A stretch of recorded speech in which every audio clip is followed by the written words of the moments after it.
Okay, now it's starting the functional and technical requirements. The first one is the state of the art for IFA.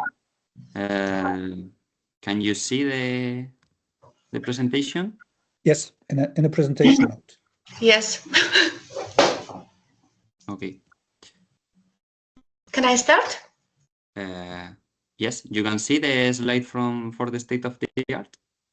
Okay, thank you very much. My name is Eva Neczaj. In my presentation, I will discuss the hospital wastewater management system, methods for hospital wastewater treatment. I would like to show you an example of hybrid system treatment efficiency in real conditions. And now, next, I would like to show to tell something about the limitation and challenges of the hospital wastewater treatment, and in the end, gaps and limitation of the SOTA. May I have next slide? Hospital wastewater treatment is categorized into on-site and off-site system. On-site system refer to the wastewater treatment facilities installed directly in healthcare facilities to treat hospital effluents before discharge of municipal server. But few hospitals have their own on-site wastewater treatment system. Off-site system or centralized treatment refers to the conventional approach where hospital wastewater is discharged directly to the municipal sewage server and treated in centralized municipal wastewater treatment plants. Next slide, please. Conventional treatment process in mechanical, biological wastewater treatment plant involves primary settling, secondary biological treatment, and disinfection.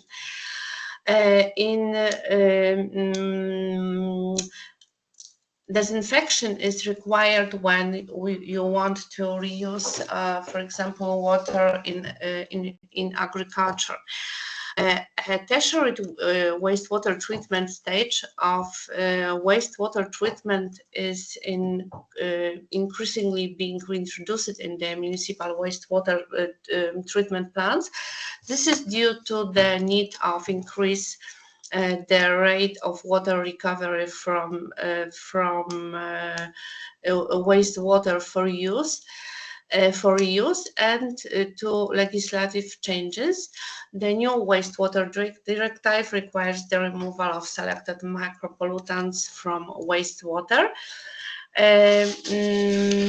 In this stage, it is possible to different methods for disinfection, for oxidation of different types of micropollutants.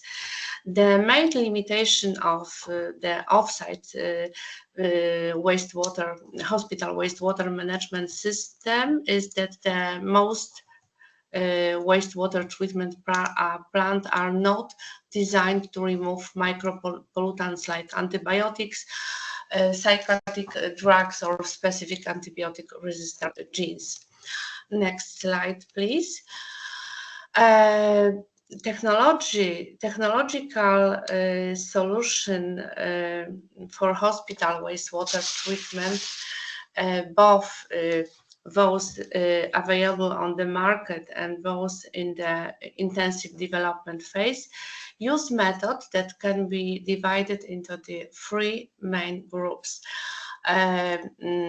Physical methods, biological, and physical, chemical, it depends on the method.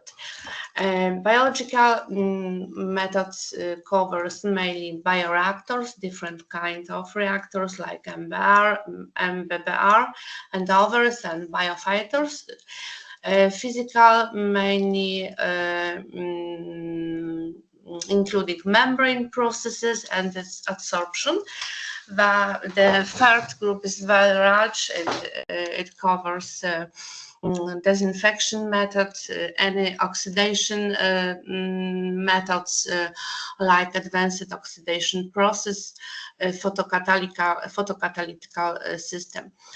Due to the composition of the hospital wastewater, it cannot be treated using one single process, and for this reason, both methods are combined and used in a hybrid system. The next slide, please. As I have already mentioned, the dominant physical method in technologies dedicated to hospital wastewater are membrane processes and adsorption. Microfiltration and ultrafiltration is used mainly in the membrane bioreactors or as a pre-treatment step before for example, nanofiltration or RO. The main benefit of microfiltration or ultrafiltration is that they removal almost total suspended solid.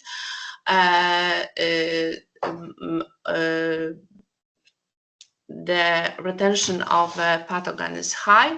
They are compact footprint. They have compact footprint, and they are modularity. The limitation is that the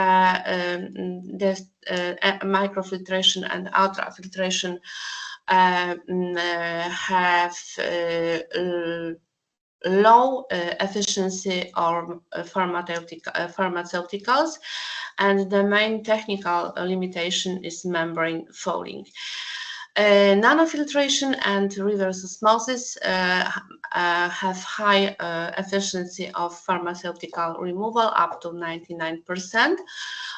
Excellent efficiency in pathogen removal, compact footprint, modularity, and compact footprint.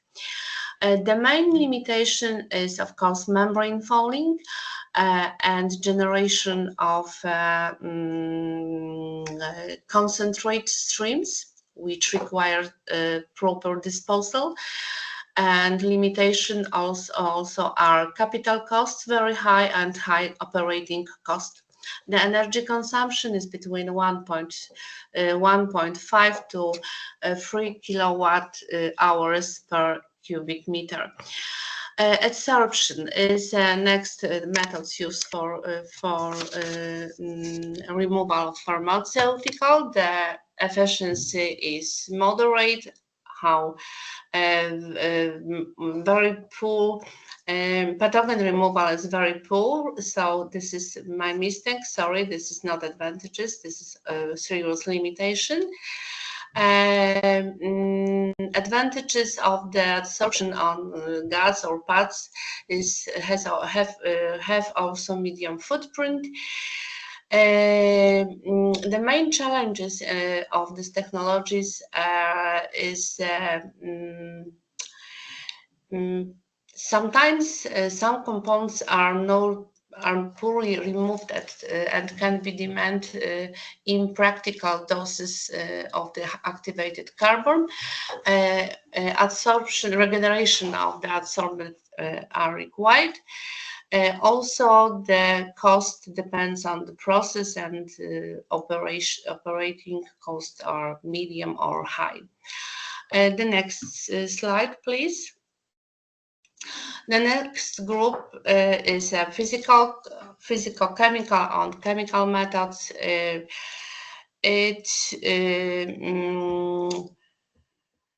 It's a very large group of methods. The most popular is ozonation. Advantages are pharmaceutical removal good, pathogen removal excellent and small print. The main limitation is bromide formation, corrosion potential of ozone, a very high capital cost and high operating cost. UV is a typical method used for disinfection. It has a very good efficiency of pathogen removal, small footprint, capital cost are medium, operating cost also medium, and energy consumption is relatively low. The main limitation is a poor efficiency or poor or moderate efficiency in pharmaceutical removal. A very large group is advanced oxidation processes or advanced oxidation process. Here you can see the advantages and limitation of one of them, combining UV with peroxide. So removal of pharmaceutical is really excellent. Also excellent pathogen removal, small footprint, but the main limitation and challenges is formation of a toxic byproduct, very high capital cost and operating cost. The next example is electrochemical treatment. Good pharmaceutical removal, good pathogen removal, small footprint, full print, but the main limitation are electrodefouling, capital cost, and operating cost. Chlorination is not good idea because also the oxidation byproducts are generated, but the generated main advantages is really low capital cost and operating cost. The next slide, please. Biological methods covers many different bioreactors like MBBR, and different types of filters. MBBR is common use in a hybrid system. Main advantages covers high total suspended solid removal, high pathogen retention, compact footprint, and modularity. Of course, the removal of efficiency, the pharmaceutical removal efficiency is moderate, depend on the manufacturers. The main limitation is membrane fouling, capital cost, and operating cost. And the next bioreactor, MBBR reactor, is also used in conventional technologies. The main advantages are high biomass retention, resistant to shock load, very high efficiency of pharmaceutical removal, compact footprint, and modularity. Limitation covers potential for media clogging and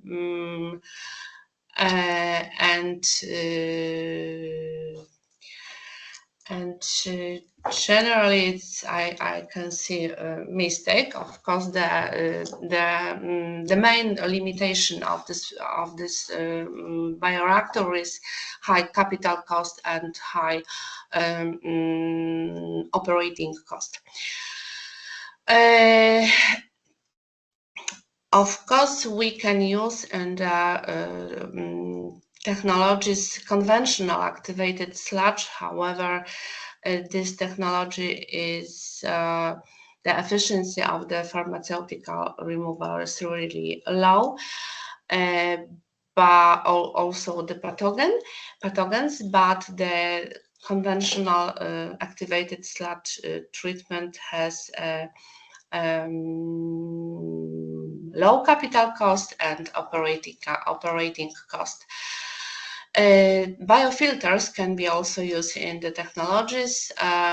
the efficiency of the removal in this process are moderate or high. The main limitation covers potential clogging. Sometimes additional carbon resources are required, moderate capital cost and operating cost. The next slide, please. Hybrid system are the predominant solutions.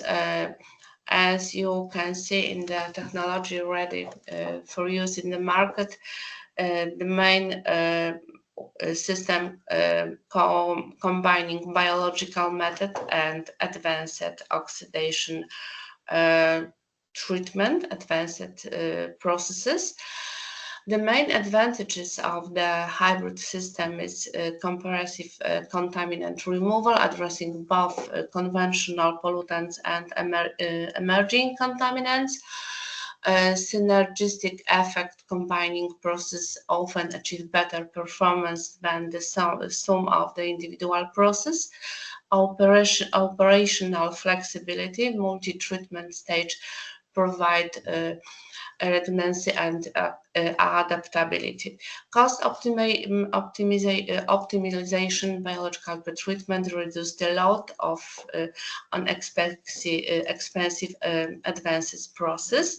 The next slide, please. You can see on the next slide the efficiency of the treatment, hospital treatment process in a hybrid system. These results are from the real hospital.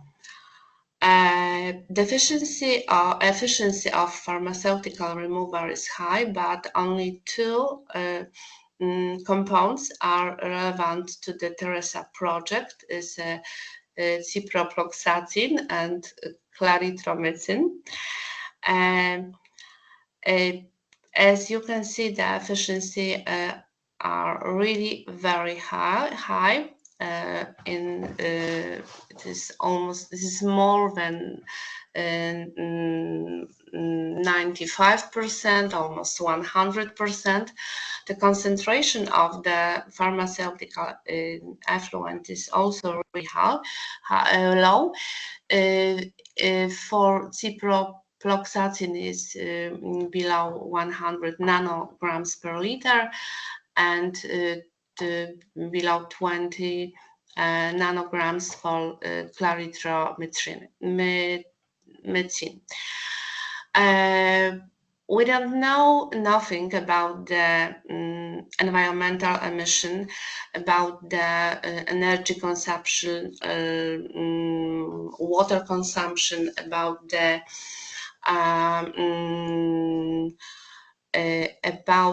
any environmental aspect which can help us to assess the environmental added value of this technology. There is a lack of information, no information about antibiotic resistant genes, antibiotic resistant bacteria, and cytostatic drugs. The same situation is in commercial solution dedicated for hospital wastewater, such as PharmaFilter and Xena, Ultra Aqua. So we have really problem to assess the ability of this technology to treat hospital wastewater treatment. Next slide, please. The main challenges and limitation of the wastewater treatment technologies is energy consumption and sustainability, transformation of products and toxicity of the effluent, scale up and implementation gaps, economic barriers, and problem with properly management of concentrated or sludge in case of biological process, and of course regulatory uncertainty. May I have the next slide? The main gaps and limitation of the state-of-the-art analysis is the lack of technological solutions, compact modular system, easy to operate, waste-free. And the next one is technical limitations, on-site scalability, integration with hospital infrastructure, economic limitation, how high OPEX and CAPEX of the proposed technical solution, and no legal regulation for wastewater discharge from the hospital into a municipal sewage system for all European countries. Based on this gaps and limitation and assumption, I can say that no single state-of-the-art solution fully addresses hospital-specific constraints. Thank you very much. That's all.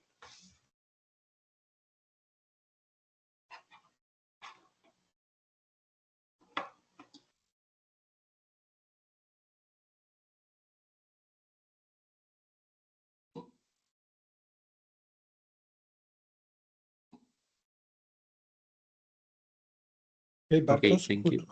Okay, go. Thank you so much, Eva. So now it's time for Egli. Do you want me to share or do you want to? Yes, please do. Okay.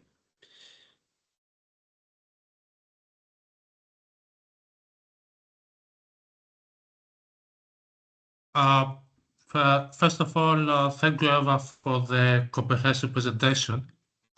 So, my name is Egli Oka. I am economic procurement consultant at Corvus, and we are partners in the Teresa Pacific Consortium. So, the next presentation is going to be focused on the contaminants for each category that we are targeting as a project. And it's not going to be, the purpose of it is not going to be to present its individual contaminant and the list, because as you probably know, if you go to the website, you can access all the list and the shortlisted contaminants, you can find it there.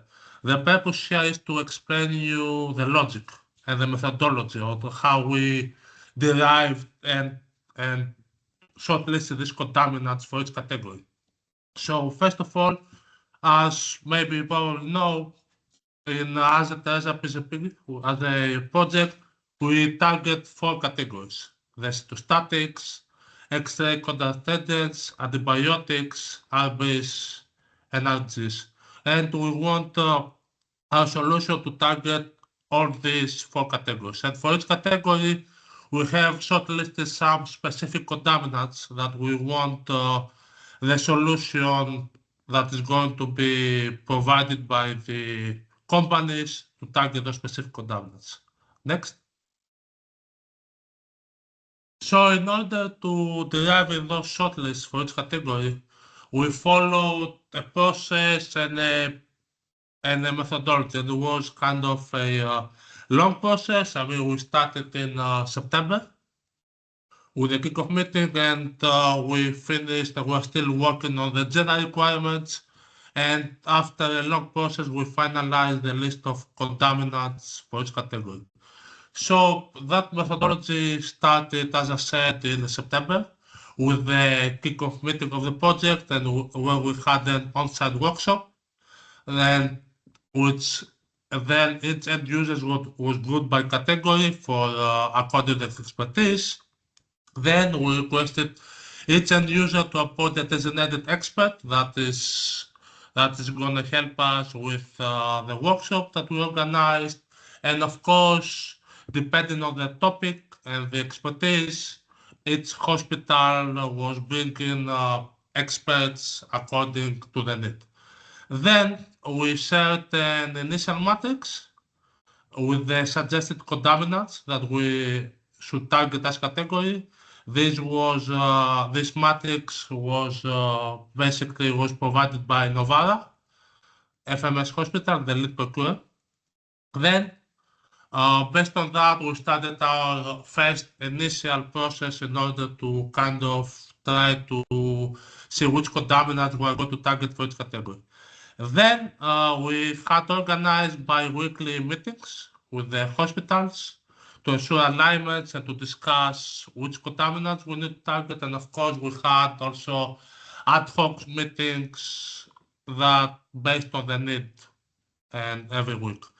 Then the next step of the process was that we request for the hospital to provide lists with the most common used drugs in the facilities for each category.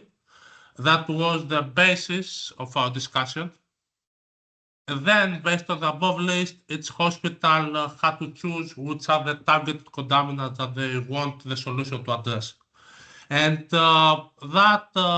basically that shortlisting was based on several factors. First of all, as I said, because on consumption, because these are the most commonly used drugs. Then importance for each hospitals, toxicity. Then we tried also to find commonalities to see what are the drugs that are more used in each hospital. So we see and try to shortlist those. Then for each category, we try based on the properties of the category to see if we can organize it into families and target the whole family, or we are going to keep it individual and target individual substances. So as you are going to see in a bit, for antibiotics and cytostatics, for example, we group them into families. But for the RBs and RGs, because the property of the category is different, we're targeting individual substances. Then, as a further refinement, we organized ad hoc meetings into smaller groups where experts from each hospitals choose the final list of contaminants for each category. Then, of course, that final list was validated in workshops by all the hospitals. And as I said, that the shortlist had two elements. It was the input from the hospitals themselves, like the drugs that they use in the hospitals, the ecotoxicity, the environmental aspects, and the importance for the facilities. But also at the same time, we consulted international database like the World Health Organization and list there in order for our shortlist, our data, our contaminants that we target to be as more complete and comprehensive as possible. Next. So now we are going to go for each category, the contaminant that we choose, and kind of to explain the logic behind it. I'm not going to go through the full list because, as I said, you have the full list in the website. You can go to MC, you can access all the documents and see what specifically we are targeting. Just I'm going to go through the logic behind each category. First, for the cytostatic drugs, again, the selection here was based into families, and these families that we have several components, are the ones that more widely use drugs in the hospitals, and at the same time they were shortlisted based on high environmental relevance and ecotoxicity. And as you can see, the selected drugs span major classes like DNA damaging, platinum agents, inhibitors, etc. Next. The next category is the antibiotics. That again, it was shortlisted into families. So we are targeting 8 distinct several families. And again, this list has two elements. We took the initial list that the hospital provided of the drugs that are used, most commonly used antibiotics in the hospitals. Then we complement it and making sure it aligns with the World Health Organization priority pathogens classifications. And here, we focus on the critical groups, high groups, and middle groups. And here, the 86 families that we choose ensure coverage of widely used antibiotics with significant resistance concern. Next.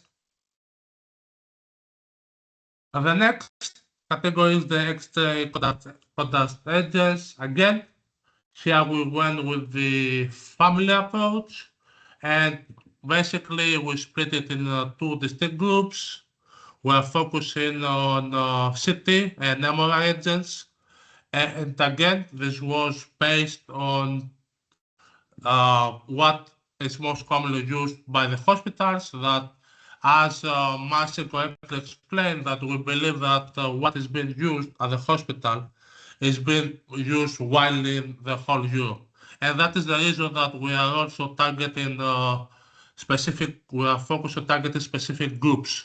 And we split that into groups and families because, okay, one hospital may not use ioxexol, for example, but probably is using another contact media in that category. So we believe that by focusing on the families and the groups, we are making our solution also to be used in the current 7 hospitals that we have, but also it has the possibility to be scalable and be used all around Europe. And next slide. The last category is the RBs and RGs list. Here, we follow the different approach. We are targeting individual drugs and contaminants because based on the properties of this category, we believe that it's not a good approach to target families. Rather, we are targeting individual substances. And here, the selection has been made following the World Health Organization priority pathogens list. And next. Also, besides those 4 categories that are a priority for us and the solution must treat those substances, also we are targeting some additional drugs. We are targeting the drugs listed in the Urban Wastewater Treatment Directive as well as the Water Framework Directive. These are nice to have, should be preferably targeted, but we believe that since we are seeing that the European regulations are moving that way, and in the future, those drugs and those substances mentioned in those directives are going to be asked for the hospitals to be covered, we believe that preferably we would like to have them. And we believe that for a solution it would be nice to address also these categories. And that's it for my presentation. Please write in the chat, in the Q&A section, if you have any questions, or please raise your hand. Thank you very much. Thank you, Igli. Who's next, Bartosz? The next one is Isabella, so I'm gonna share the presentation. Yes, Isabella, the show is I'm here all the time, listening carefully. So if you could share the presentation. So let me now discuss with you a little bit on the constraints and different limitations that refer to the potential Teresa PCP solutions. These constraints and limitations have itself a constraint and limitation. I mean, this has been prepared based on the baseline situation at the target hospitals. It does not include the constraints and limitations resulting from different regulatory constraints or the limitations of the technologies themselves. I think that Eva made already a very nice introduction to that part. Nevertheless, it is an ongoing process. We are collecting this information. Nevertheless, already this constraints and limitations provide you with a good understanding on into which circumstances, operational environments you need to fit with your solutions. So I've made my presentation based on 4 different categories to make it easier for you to understand. These are the technical and infrastructure related constraints and limitations, the operational and organizational constraints, regulatory and compliance things, and baseline data related constraints, which are also one of the major concerns here. So next slide, please. Bartosz, can you? Yeah, okay, thank you. So concerning the technical and infrastructure constraints and limitations, first of all, you have to be aware that not every of the hospitals is separating or segregating the different waste streams. So you have to count with some mixed or largely mixed even wastewater streams coming from the laboratories, from the kitchens. Sometimes they may include also some radioactive part in them. Although in several hospitals, the issue of radioactive wastewater is carried out because they are seasoned or treated separately, but this is not always the case. So you also have to consider that the loads of the contaminants in the effluent, influent actually, to your technology may vary a lot. They may vary in concentrations. They may also vary in peaks. This is something that we're investigating right out, and in particular for the target contaminants that Egli presented to you a moment ago. Then you have to deal also with some complicated infrastructures because many of the hospitals have several discharge points. It depends on the size of the hospital, depends if this in the buildings and the structures themselves. So sometimes the sites are also very large. Sometimes the buried infrastructures are quite deep, up to even 6 meters, which may complicate a little bit the hydraulic connections. And you have also to be aware of the fact that the centralized treatment is very often difficult or costly or even not the case. So that means that we are, as it has been already repeated here several times, we are looking for solutions that are, first of all, modular, and they are also decentralized or semi-centralized in their design, so that they are able to fit into the different operational environments and infrastructures of the hospitals. You also have to deal with the fact that all practically or majority of the hospitals has some issues with the space limitations. And that refers both to the outer or to the indoor and outdoor installations. You have to count with several square meters for the outdoor installations, and only very limited space if you think about any indoor space installations. And of course, because we're talking about hospitals, the constraints refer also to the places where those installations are to be installed. So they cannot cause any disturbances to the normal operations of the hospitals, emergency roads, transport, medical logistics, and so on. In terms of water reuse, because that was also an issue, you need to be aware of that the hospitals, except for 2, do not have any internal water reuse loops. There are some practices in using reusing water, but this is mainly stormwater. So there are no dedicated installations for the reuse options of water recovered or recycled from the hospital effluent. That's also another thing that you have to deal with is especially for the indoor installations, that they have to be compact, they have to be modular. You have also to consider whatever goes to the parameters like vibration. This has to be low noise, of course, and of course, the reuse of water is not here the predominant value. It's something nice to have.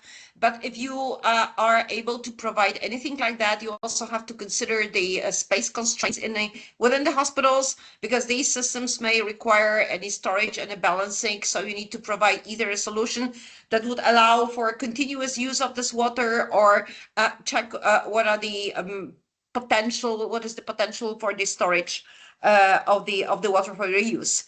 On the utilities and integration limitations, You have to take into account some issues that may be related to connecting to electricity.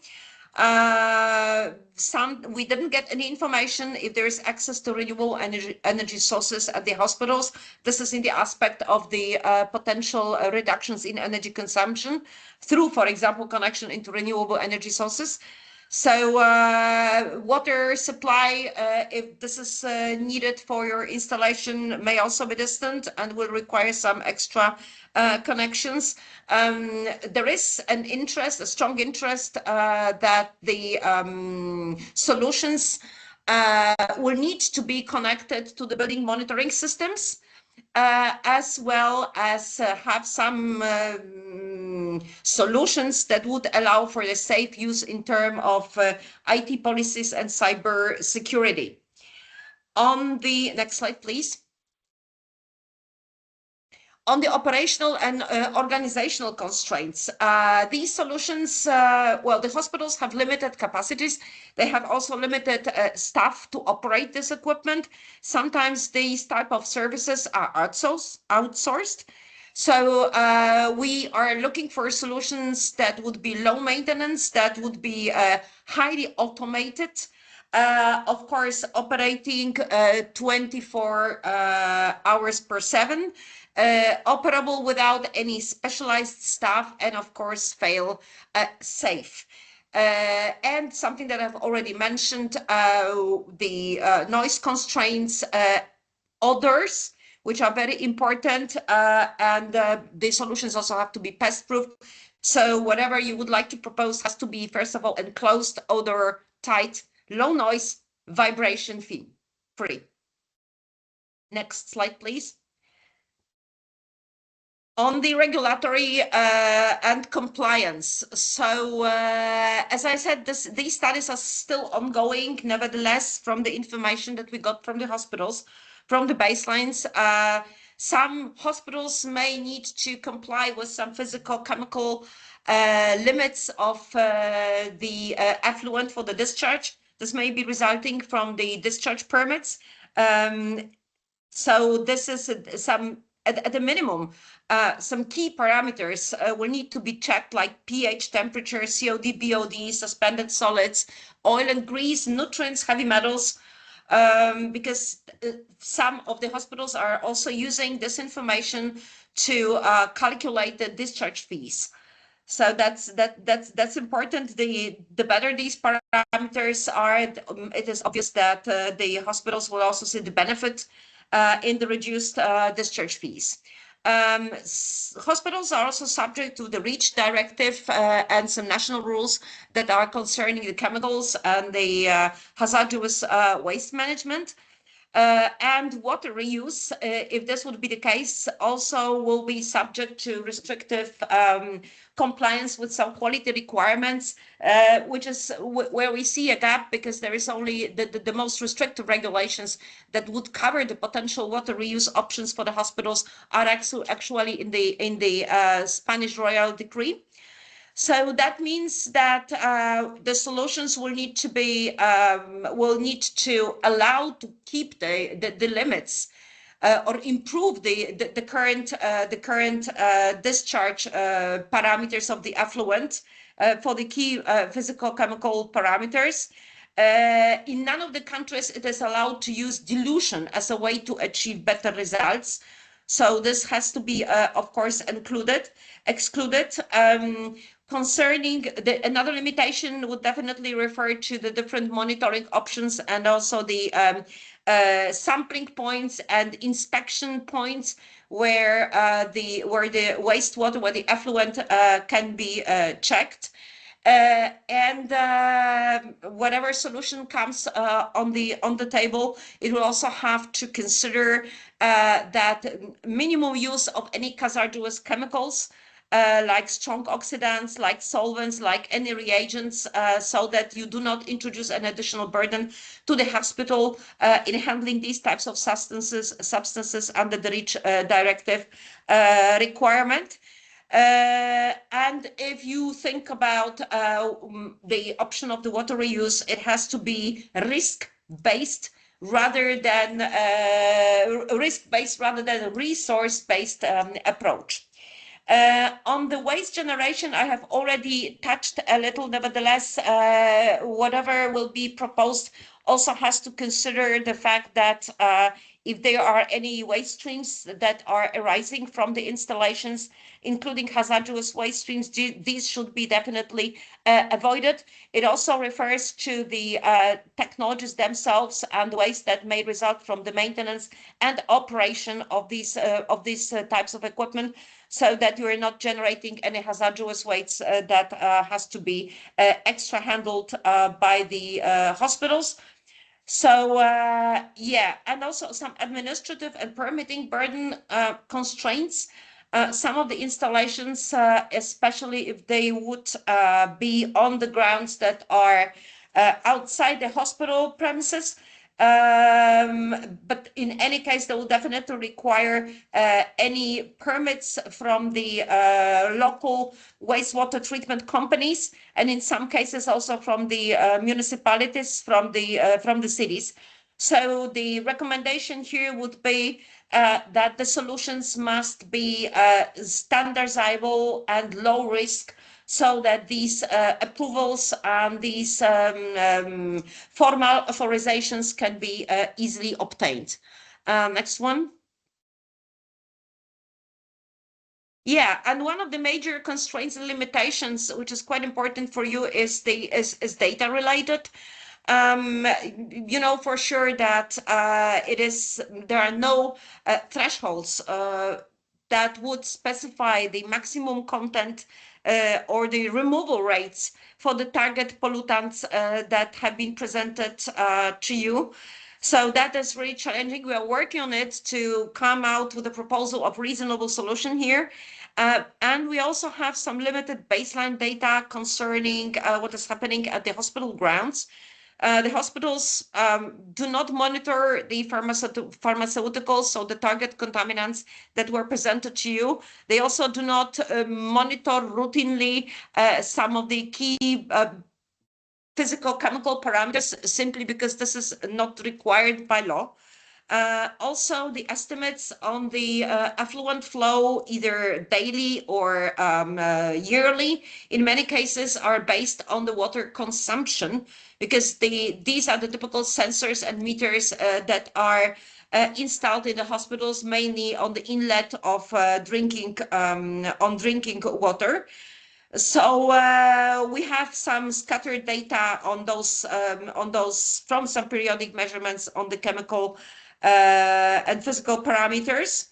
And this means that the solutions might need any systems that would include their own monitoring capability and monitoring procedures. And of course, you have to account with the fact that the solutions have to work under high uncertainty of the influent composition. I think this is all from my side. Bartosz, back to you.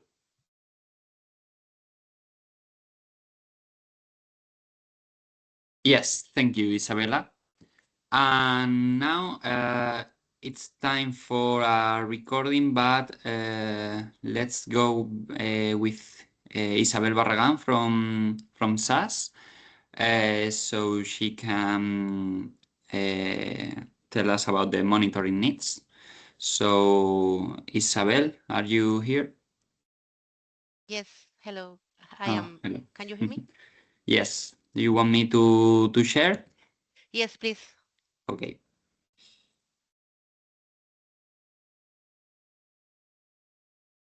Okay. Here it is. Can you see it? Yes, I Okay. can. Thank you, Bartos. No problem. Well, good morning, everyone. My name is Isabel Barragan. I'm from Fundación Progreso y Salud, representing the Andalusian Public Health System in Teresa project in Spain. And I will talk a bit about the monitoring needs that Isabella has mentioned. As you know, effective wastewater treatment requires real-time feedback to ensure that the system is performing as it should be, and to detect the possible malfunctions as soon as possible so we can optimize the operations dynamically. That is why Teresa mandates a multi-layer monitoring approach which should combine conventional parameters, advanced analytics, and biological indicators.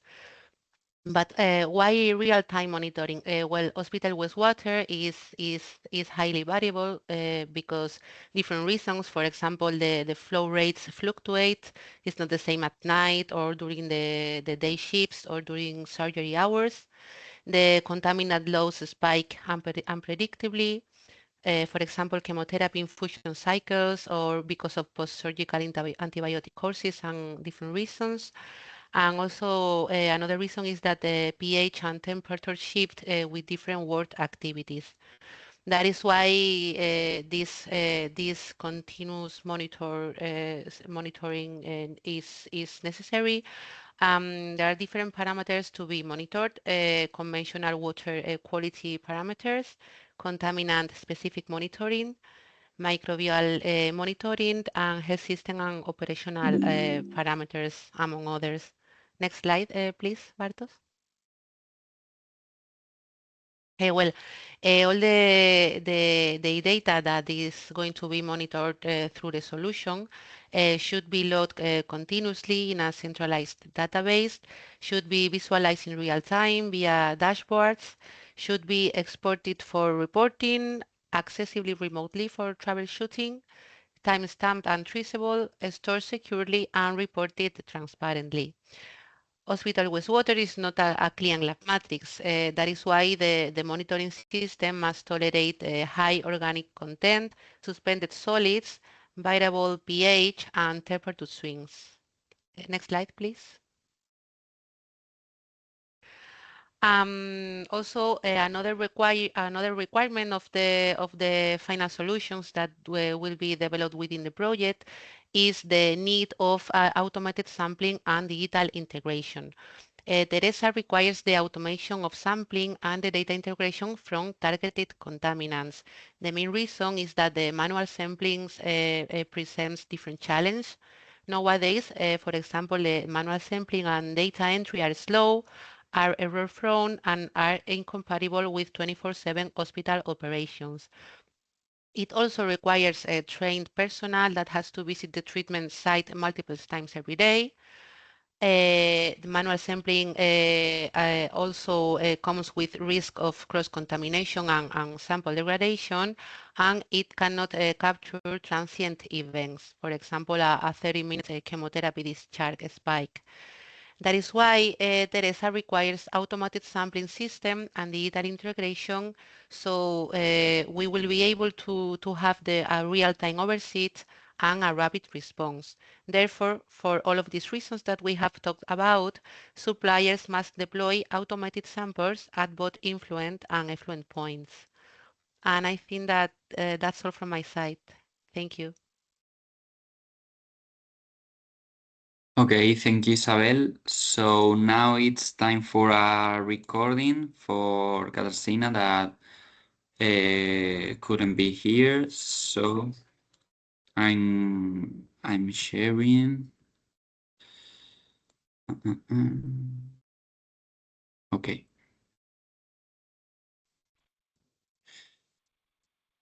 I will pause and you tell me if you can hear it. Okay, so my name is Katarzyna Samborska-Goik. Can you hear it? Yes. Yes. Yes. Okay. And I would like to present you a short presentation about treatment efficiency, accuracy, and robustness. In case of removal, efficiency is highly variable and depends on many conditions like pharmaceutical classes, technologies, initial condition, mixture of wastewater, and of course, boundary conditions of technology. And understanding this variation is essential for performance targets, for establishment of performance targets, and designing appropriate protocols for projects. In case of Teresa PCP, there are several targeted substances like cytostatic drugs, antibiotics, contrast agents, MRI agents, and anti-resistant bacteria and anti-resistant genes. And I would like to say a few things about sources of this variability, challenges, problems, and expectation. First, the expectations at the level of proposal. There was a 50 to 90% reduction of all contaminants, including cytostatics. There was above 80% reduction. In case of X-ray contrast agents, there was between 40 to 50% reduction. In case of antibiotics, the reduction, the removal rate should be above 90%. And of course, for antibiotic-resistant bacteria and genes, also above 90% removal rate. Nowadays, there are different approaches. We would like to propose thresholds for removal. In European countries, there is no strict rules like low regulation for presence of antibiotics or other pharmaceuticals in water. So we have to rely on guidelines and some precaution levels for surface water or discharges of wastewater. I was responsible for desk study and pilot installation. We have more than 70 studies collected in our database. We wanted to focus on treatment efficiency, but also other data was collected like the technologies, initial conditions, emissions to water or cost energy consumption. Over 100 substances were evaluated based on the removal rate. Also, attention was paid to contaminants of concern like anti-cancer drugs, antibiotics, and other resistant pharmaceuticals. Of the installation, there was 33 pilot installation and 22 full-scale installation, demonstration installation. We collected data about 20 technologies. There is, of course, more popular technologies like membrane bioreactor, membrane process technologies,